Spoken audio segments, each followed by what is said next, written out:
The first sign something was off wasn't the call. It was the look on Mr. Hahn's face when my laptop froze mid-presentation and kicked me out of the system. We were at a private dinner overlooking downtown Chicago. Floor-to-ceiling windows glowing gold with the skyline, the client halfway through a story about tax credits, when my access vanished. I figured it was Wi-Fi. Happens all the time in these rooftop venues. But then my phone buzzed. No subject line, no greeting, just 4 flat sentences from HR. Your position has been eliminated, effective immediately. Please reach out with any questions. All system access has been revoked. The words blurred on the screen as the steam from my black tea curled into the air, like it was laughing at me. My thumb hovered over reply, but instead, I locked the phone, set it next to the untouched dessert, and looked back at Mr. Hahn like nothing had happened. I smiled, nodded, even joked about jet lag. Then I excused myself, walked to the restroom, shut the stall door, and pressed my forehead against the cold tile until my heartbeat slowed. By the time I got back to my hotel, it was nearly 11 p.m. I handed my company card to the clerk to extend my stay 2 more nights. Standard until the deal closed. She swiped it once, twice, then frowned. I'm sorry, Ms. Carter. It's been declined. You want humiliation? Try standing there in 4-inch heels, suit jacket damp from city humidity, pretending not to hear 2 men behind you whispering, while your career disintegrates in public. I paid with my personal card, smiled like it was all fine, then rode the elevator up in silence. So yeah, while someone back in New York was probably celebrating their restructuring success, I was being digitally erased halfway through the biggest contract of my career. No call, no meeting, not even a subject line. I tried to log back in. Nothing. Email? Dead. Slack? Locked? VPN? Gone. My name, Evelyn Carter, Senior Director of Strategic Partnerships. Wiped clean like I never existed. It would have been easy to panic, cry, call my mentor. But I didn't. I poured one of those tiny gin bottles over a single ice cube and stared at the Chicago skyline from my window. Because unlike them, I remembered what was buried in Clause 14.6. I remembered writing it myself 2 years ago. And sitting barefoot in that hotel robe, card frozen, career shredded, I realized they hadn't fired me. They detonated their own bomb. Morning. I texted Olivia, my assistant for 3 years, who could juggle 5 countries' worth of calendars without breaking a nail. Need yesterday's logistics doc. My access is blocked. No response. I waited an hour, then called. Straight to voicemail. Tried Jamal from analytics. Tried HR. Tried compliance. Nothing. Like I'd turned radioactive overnight. Then a single text from Olivia. They reassigned us. Kyle's taking point. That was it. No, are you okay? Not even a sad emoji. Kyle? Of course. The VP's nephew. The one who once asked if Brussels was a country. Kyle with the glossy loafers and LinkedIn quotes about visionary leadership. He'd been hovering around my team for months, observing for exposure, as the VP put it. I called it a slow-motion coup, and now apparently he had my job. Mid-deal, mid-flight, mid-everything. I sat on the edge of the bed in that over-decorated hotel room and stared at the still screen of my phone. No calls. No Slack. Not even a thanks for your service. I could picture the group chats. Don't engage. Legal says it's clean. Clean? Only if no one read the contracts. Because buried in that 46-page master agreement was the heartbeat of the entire deal. And the trap they'd just sprung themselves. Clause 14.6 wasn't fluff. It was continuity insurance. I'd written it after watching too many people get cut loose mid-project just to save optics. And guess who it named directly? Evelyn Carter must remain through the stabilization period unless a written authorization of transition is signed by both parties. No authorization, no deal. They thought they'd erased me, but all they'd done was hit activate. I didn't sleep that night. I sat by the window watching dawn stain the skyline pink and gold, wondering how many people back at headquarters were pretending not to know. They'd probably passed around some sanitized email from HR about organizational optimization. I could hear it already. This restructuring positions Atlas Dynamics for agile growth across global markets. Translation: Kyle's uncle wanted his nephew to look competent before Q4 investor calls. By 8 a.m., I'd stopped shaking. I showered, ordered black coffee and burnt toast, and walked to a co-working space 3 blocks away. The front desk girl smiled like she'd seen this before. Someone showing up in a tailored suit with an invisible crack down the middle. I paid for a day pass on my personal card and asked them to print a copy of the latest contract version I'd kept in a private cloud folder. While the printer hummed, I thought about Clause 14.6 again, the one I'd snuck in after 3 sleepless weeks of negotiation. It was labeled innocently enough: Leadership Continuity Provision. Buried between jurisdiction and force majeure. A clause no one reads unless something explodes. It required my presence for 30 calendar days post-signature unless I personally signed off the transition. It was drafted for stability, to reassure the client that leadership wouldn't change midstream. The client insisted on that, and I gave it to them in writing, but I made sure the language leaned in their favor. Because deep down, I knew one day someone would try this with me. I folded the hard copy and slid it into my leather portfolio like a live wire. Then I turned off my phone and sat in silence. Outside, the city moved on. Honking cabs, street vendors, joggers with lattes. Inside, I had one thought looping in my head. They fired the wrong person. Kyle was probably strutting around my old office now, talking about optimizing workflow pipelines. The man once confused KPI with API. He'd never built a contract from scratch, never sat through a midnight negotiation call with international counsel translating real-time between legal jargon and human speech.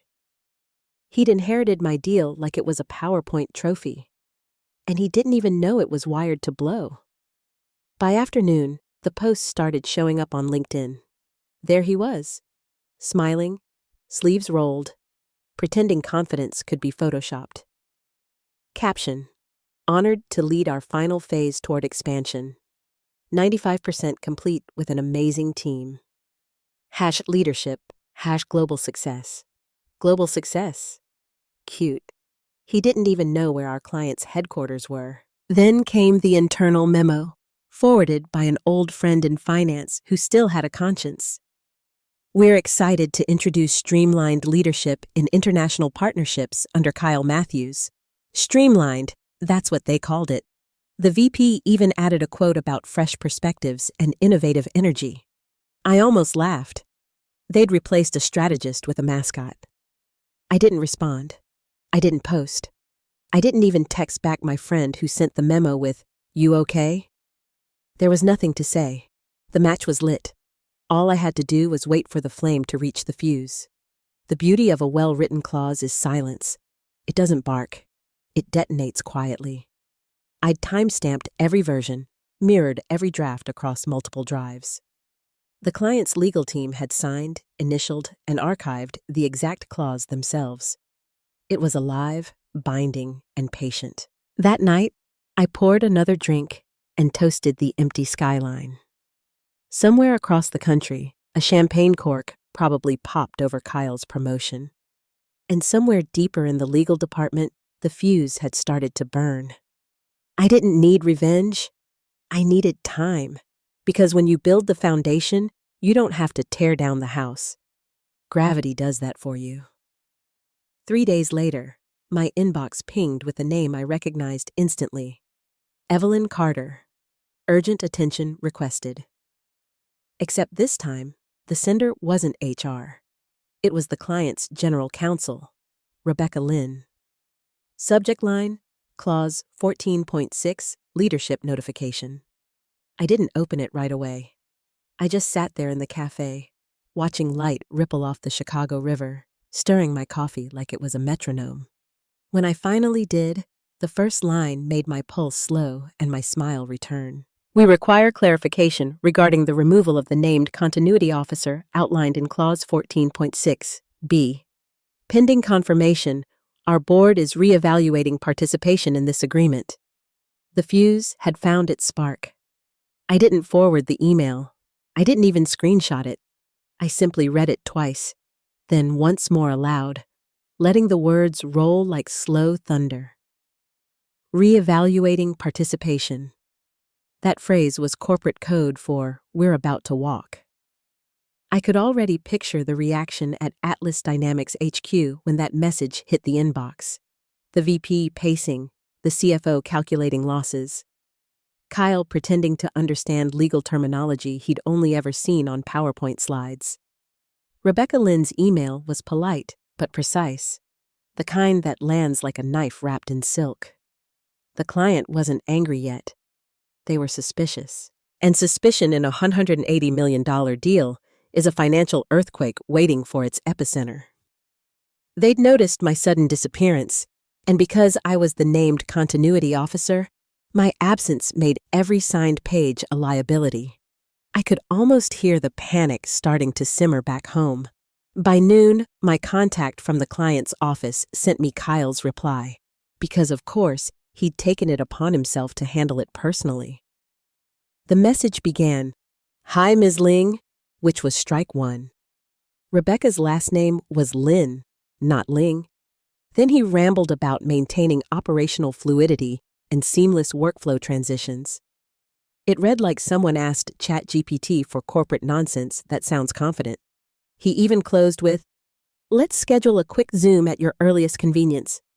No time zone check, no agenda, no understanding that Rebecca Lynn was 12 hours ahead. My contact summarized it in a single text. "We're losing faith." That was the moment I knew the dominoes were tipping. I didn't rush. I didn't gloat. I didn't send a dramatic email or post a cryptic quote about karma. I just went for a walk along the riverfront, the wind catching my hair, my heels clicking on the pavement. I thought about how strange it was, how years of work, stress, and late nights could collapse not from rage or revenge, but from a single overlooked paragraph. Back at HQ, things were unraveling fast. By the next morning, 3 different departments were pointing fingers.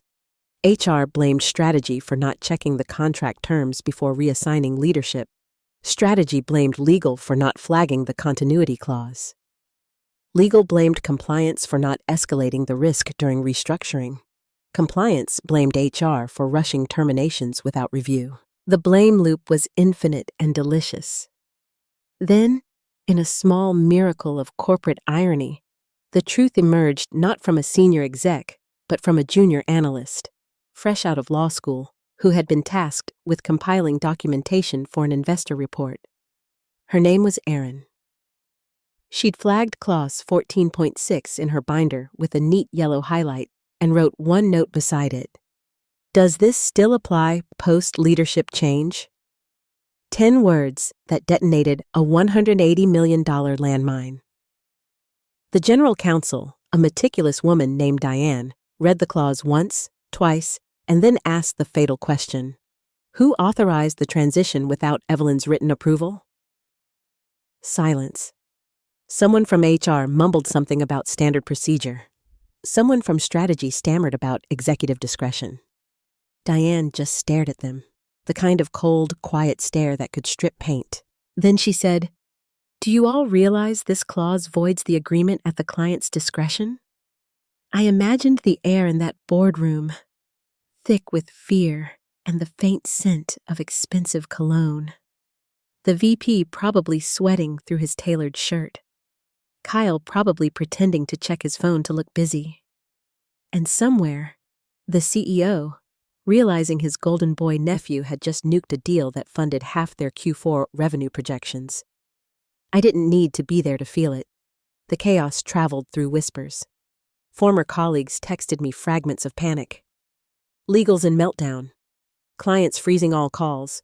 They're pulling every version of your contract. The board's asking who you are. Meanwhile, I was sitting at a quiet cafe in Lincoln Park, sipping my second cup of oolong tea, watching light rain trickle down the window.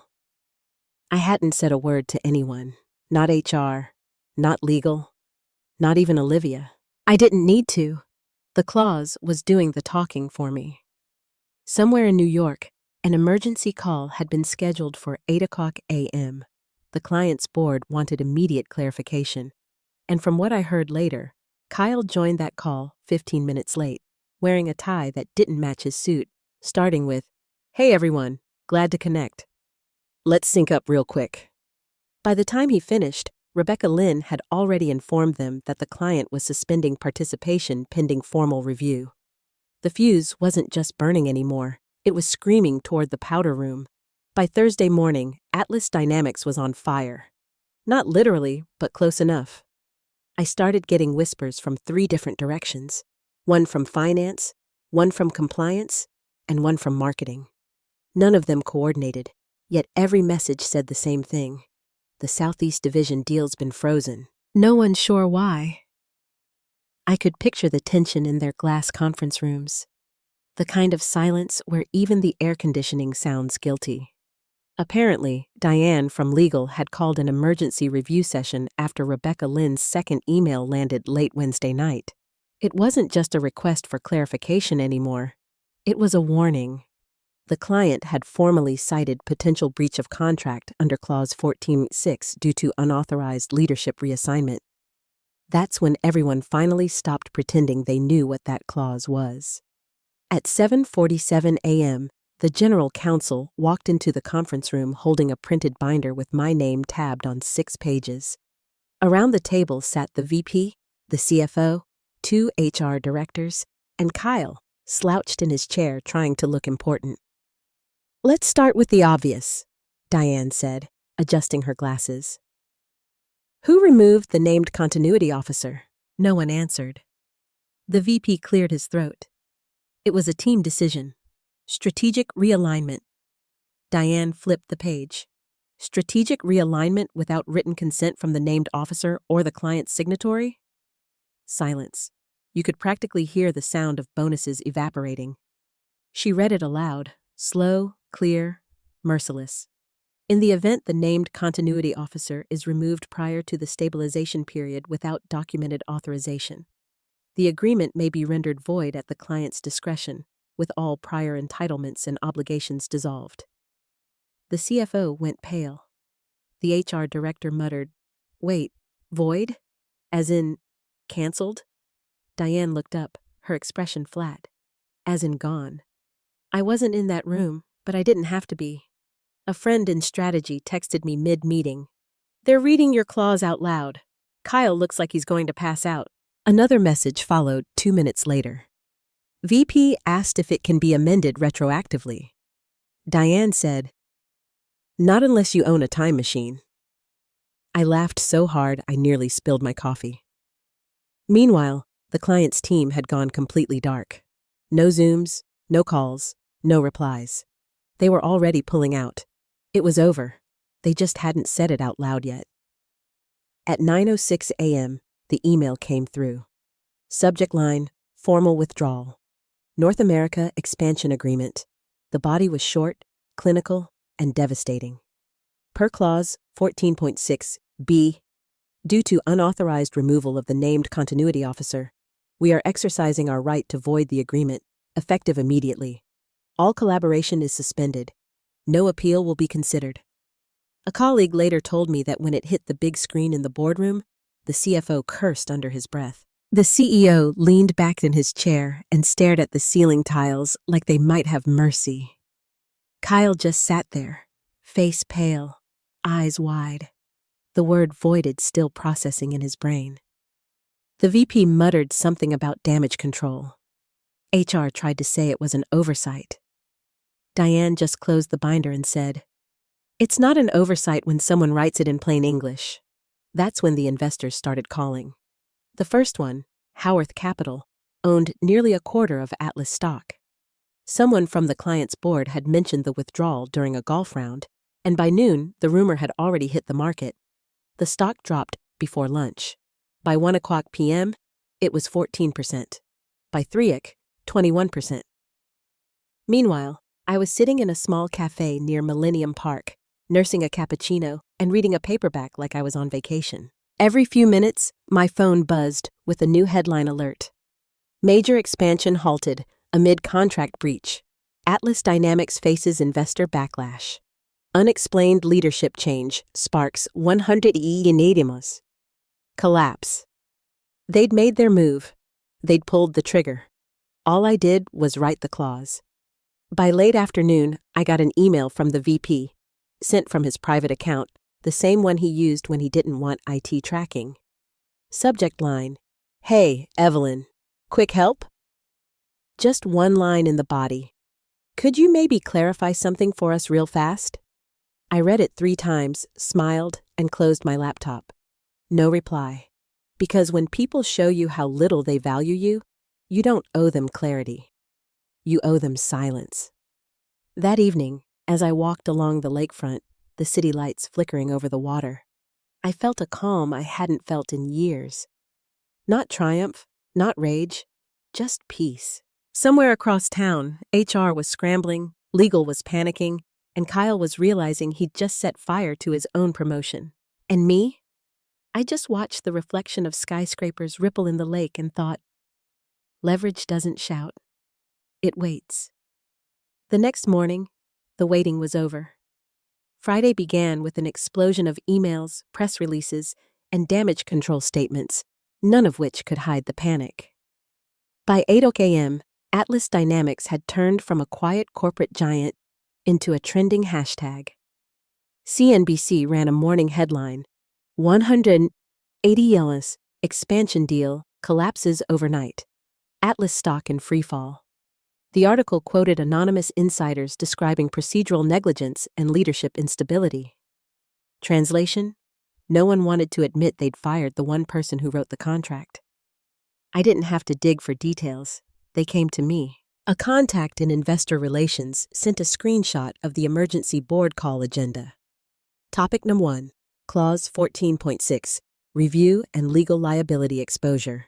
Topic number 2, Leadership Accountability. Topic number 3, Investor Confidence Restoration Plan. That last one made me laugh out loud in my kitchen. There was no restoring confidence when the world now knew the client had voided a 9-figure agreement over a single clause. Inside headquarters, the atmosphere was reportedly unbearable. Diane, the general counsel, had shifted from controlled fury to surgical precision. She'd printed every version of the contract and marked each with red tabs where my initials appeared. "We lost this because no one read her work," she said, according to someone in compliance. The CFO's response was a quiet, defeated whisper. "Can we negotiate reinstatement?" Diane's answer, simple and lethal, was they already moved on. Around noon, I heard from an old teammate that Howarth Capital, the company's second-largest investor, had demanded a special meeting with the board. Apparently, one of their partners had confirmed the client's withdrawal during a casual lunch with a reporter. Within an hour, the market knew. Atlas stock slid another 6 points, and an avalanche of analyst notes followed.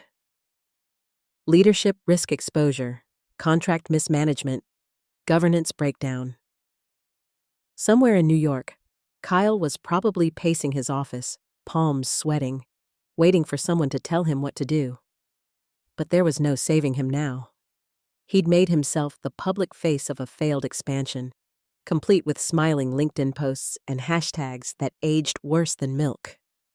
One journalist even embedded his photo in the story with the caption, "New leadership, new crisis."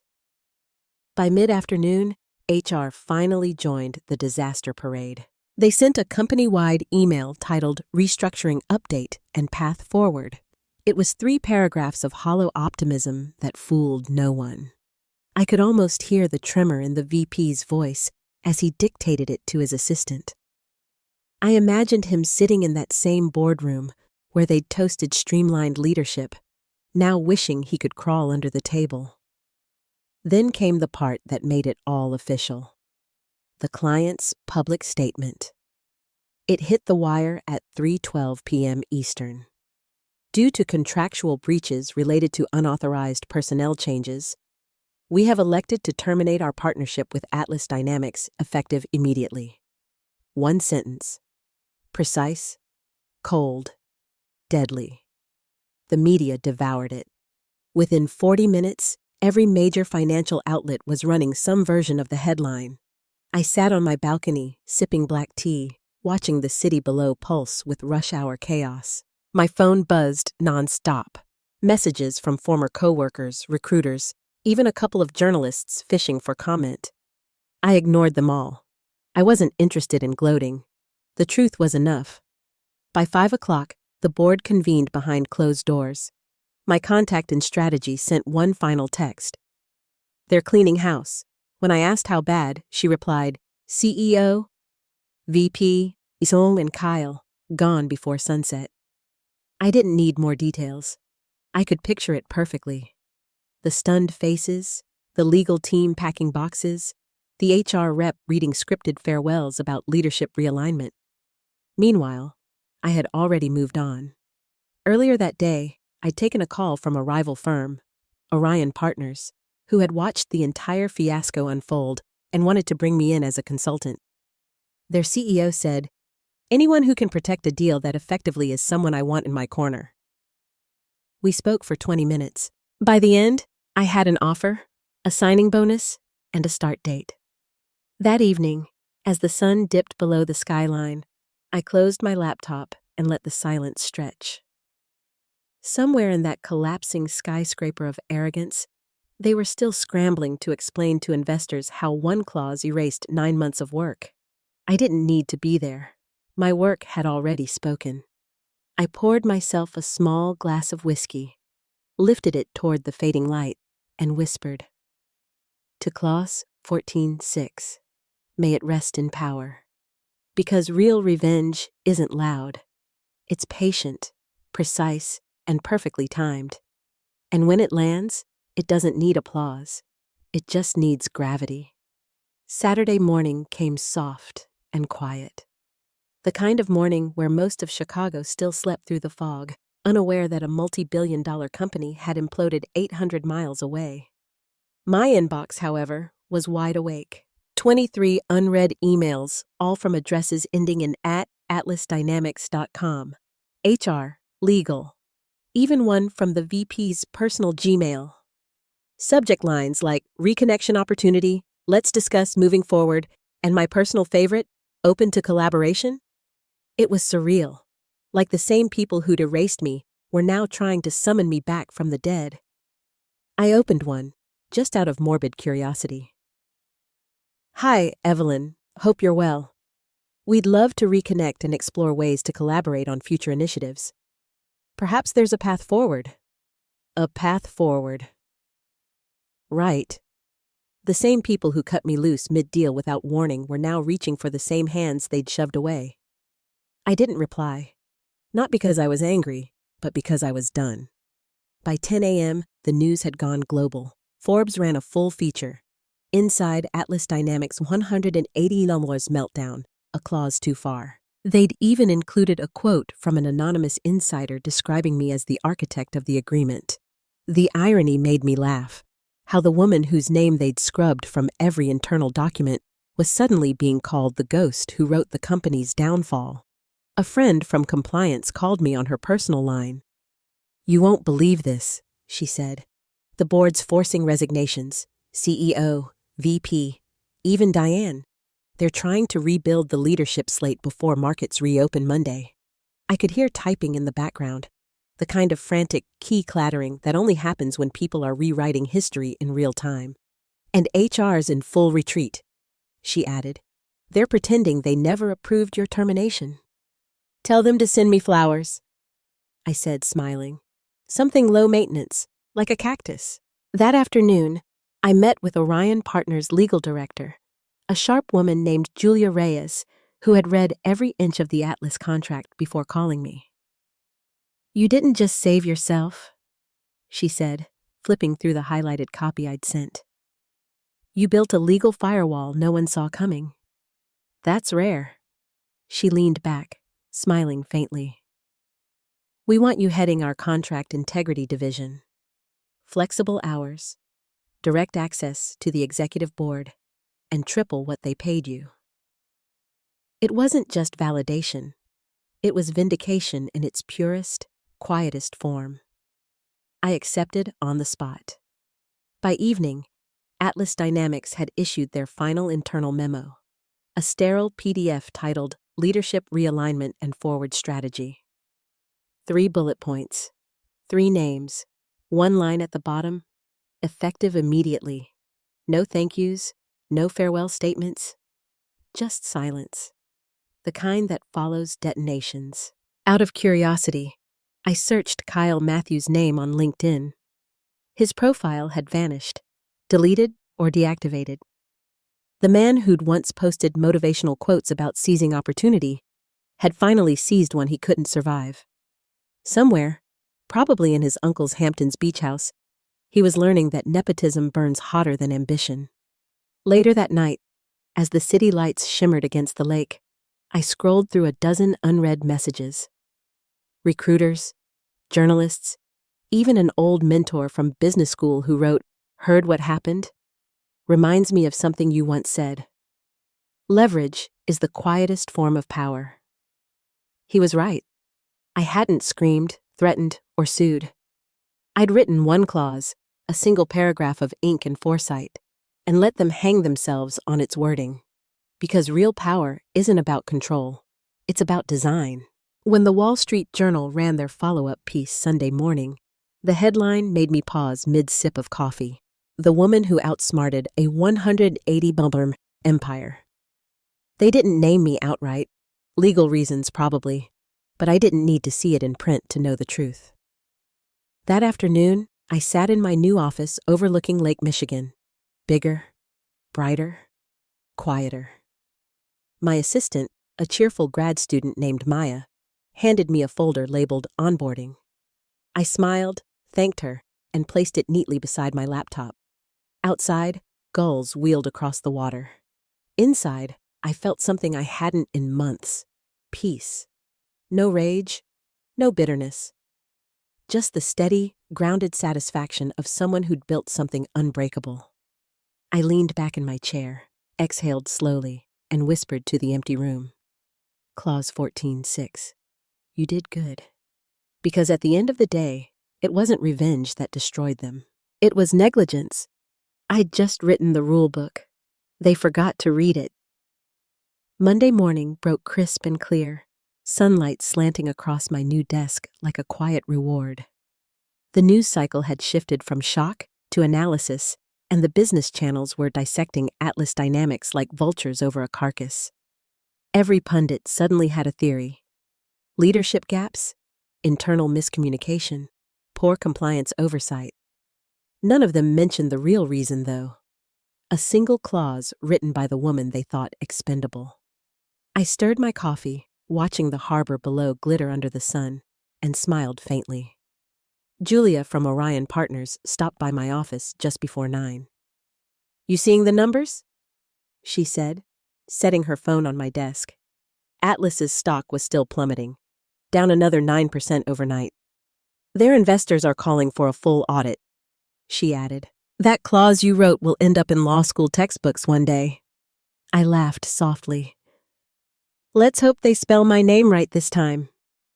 At noon, my new team gathered in the conference room for introductions. Fresh faces. No politics, just quiet competence. I gave them a brief rundown of what we'd be doing: compliance fortification, contract integrity, cross-department auditing. They listened, engaged, asked smart questions. Nobody interrupted. Nobody tried to claim credit.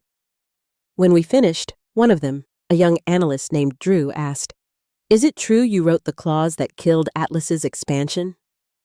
The room went still. I took a sip of water and said, I didn't kill anything. I just told the truth in ink. He nodded, like he understood exactly what that meant.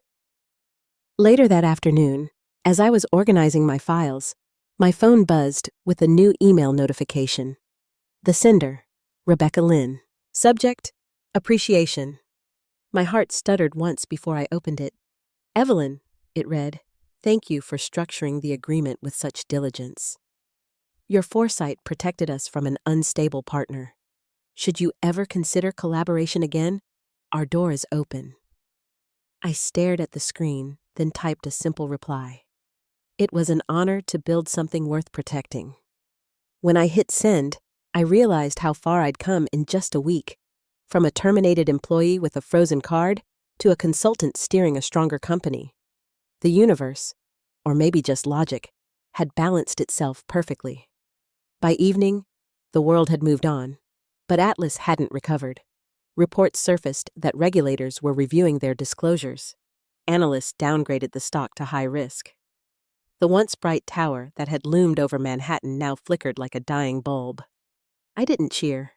I didn't gloat. I simply closed my laptop and looked out the window. The lake was calm, the skyline peaceful, and for the first time in years, I felt weightless. As dusk settled, Maya poked her head into my office. Long day? She asked. Long year, I corrected, smiling, but worth every minute. She grinned and left me to the quiet. I stood by the glass wall, watching city lights bloom like constellations, and thought about everything that had happened. The rooftop dinner, the frozen card, the silence, the claws, the collapse. It all played back like a slow, inevitable symphony. They thought they could replace experience with a bloodline, instinct with arrogance, precision with charm. They were wrong. The lesson wasn't about revenge. It was about responsibility. When you build something with integrity, it holds, long after the opportunists crumble. I turned off the lights, leaving the office bathed in twilight. Before heading out, I whispered to the empty room. Real leverage doesn't shout. And that was the truth of it. I hadn't yelled. I hadn't fought. I hadn't demanded justice. I'd just written it. 12 lines buried between boilerplate clauses, designed to protect a project, not destroy a company. But when the wrong people ignored it, it became something else. A mirror reflecting their own neglect. As I walked through the hallway, my heels echoing softly on polished floors, I thought of the old saying my mentor once told me. The strongest structures don't collapse. They're abandoned by fools. Atlas hadn't fallen because of me. It had fallen because it forgot who held the blueprint. Outside, the city air was cool and clean. I pulled my coat tighter, smiled up at the skyline, and started walking. My phone buzzed again. A text from Julia. Board approved your new role. Welcome to the table. I typed back 2 words. Clause confirmed. Because in the end, the best revenge isn't destruction, it's ascension. And sometimes, the loudest victory is the one delivered in absolute, elegant silence.